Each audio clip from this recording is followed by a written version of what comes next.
Hello, everybody. Welcome to Monday Morning Must Knows. My name is Merlin Rothfeld, and we got a lot of stuff to talk about for the upcoming trading week. Now, let's first talk about what happened on Friday. Of course, Jerome Powell at the Jackson Hole Symposium making some rather positive comments, and the market's rejoicing. We had pretty much a negative week. It looked like it was going to be an atrocious week, and all of a sudden, Friday saved the day and brought us almost back up to positive. Love it. Fantastic day. Anyway, let's start things off with your earnings calendar. There are very few companies reporting this week, but one name to rule them all, like the Ring of Power and Lord of the Rings. Let's talk about it. Start things off on Monday. You've got two companies there, Pinduoduo and BHP. Tuesday brings you BMO, that's Bank of Montreal. Wednesday is the big day, though. Nvidia, you've got BYD Motors, CrowdStrike, Snowflake, and Network Appliances. So big names there, especially Nvidia. That will be the ultimate one. That's going to happen after the market closes.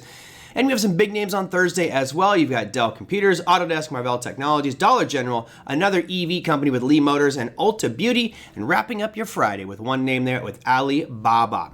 From there, we're going to take a look at GDP numbers. Of course, the previous reading for GDP was negative, and a lot of people concerned that we might get two consecutive quarters of negative GDP growth, which would not be good for the markets. And of course, people would start to panic a little bit there because that's the definition of a recession. What behold does it look like? Well, take a peek at this chart here. You can see the previous number there, negative 0.2. This is preliminary GDP, which comes out Thursday at 8:30 a.m. Eastern time. Right now, expectations are, though, that we're going to come out right with this little red line, 0.3. So a little bit of positive territory. That's good. Get us back to the positive side. No two consecutive quarters of negative GDP growth. But of course, that's just the expectation. We shall see what ultimately pans out from that. Next up is going to be a very important one. That is the core PCE price index. Of course, this is inflation.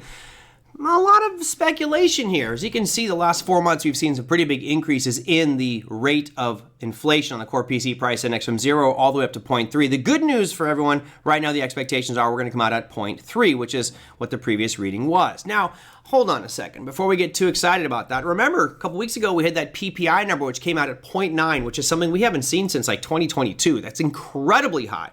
Many people thinking it might be 1 point data and it's just an anomaly, we'll get back to normal. So don't hang your hat on this core PCE price index number quite yet at coming out at 0.3.